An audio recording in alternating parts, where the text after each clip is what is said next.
Welcome to 5 Minutes With. Today's guest, CCS teacher and alumni, Mrs. Agnes Krammer. Hey everyone, welcome to 5 Minutes With. I'm really happy to welcome a friend of mine, Mrs. Agnes Krammer. Welcome to the show, Agnes. Thank you. It's great to be here. You grew up in Cloverdale. You even went to Cloverdale Catholic School. Yes, I did. Yeah. So what was it like growing up in Cloverdale, going to Cloverdale Catholic, and then as an adult coming back? What's that all been like for you? Wow. Okay. Well, like everybody else, you come back to your old school and suddenly it looks like half the size it was when you were a child.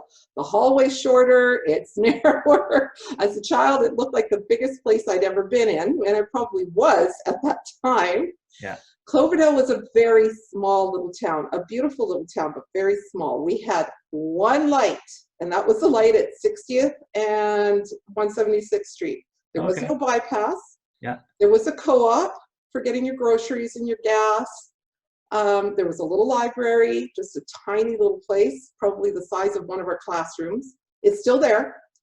There was a museum, but that building has now been turned into that truck museum on the fairgrounds. Oh, yeah. And the ice arena was there at the time that I was going to school in Cloverdale.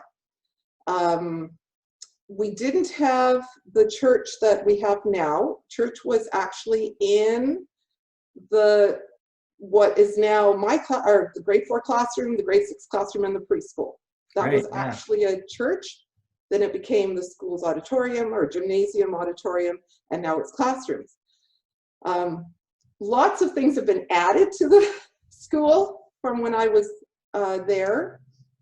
And of course, naturally, lots of things have happened in Cloverdale, the town itself.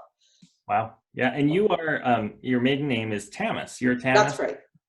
You grew up on the Tamas farm. And Yes. Most people probably don't know, but there has been a Tamas in the school now for, I think, since the inception of the school 60 years ago.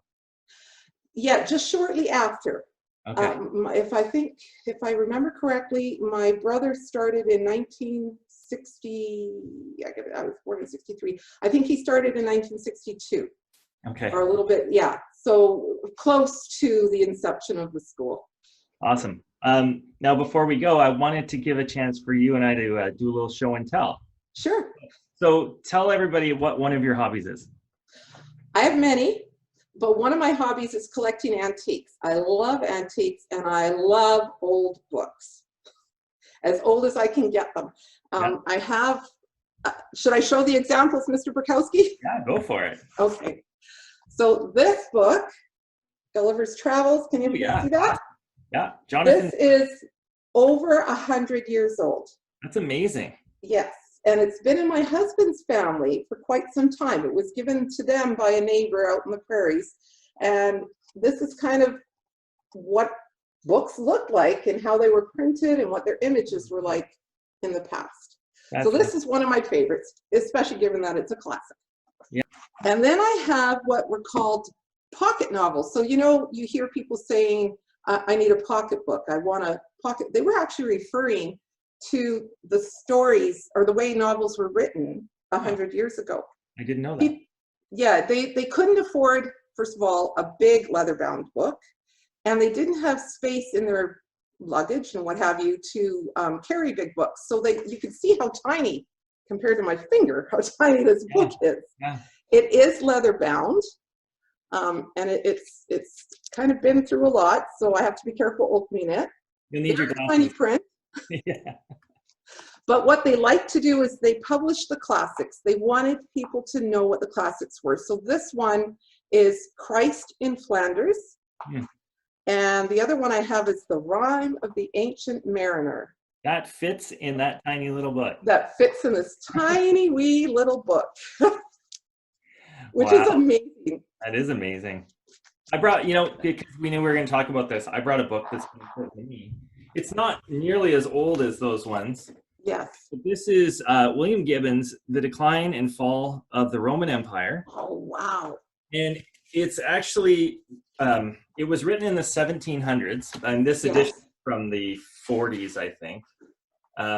No, this edition is 1960. But okay. he wrote a history, William Gibbons, of the world from the fall of the Roman Empire that Yeah. was written in the perspective of someone from the 1700s. And I think that's so cool because we so Yes. often apply our modern day values on history. It's really interesting to see how someone from the 1700s applied his modern day values on history. Yeah.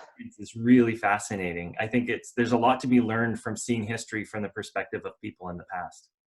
Absolutely, I agree. I love that. Okay, I mean, the Roman Empire was not a great time for Catholics, certainly, but I do love learning about what the world was like at that time. I'm going to have to borrow that book from you.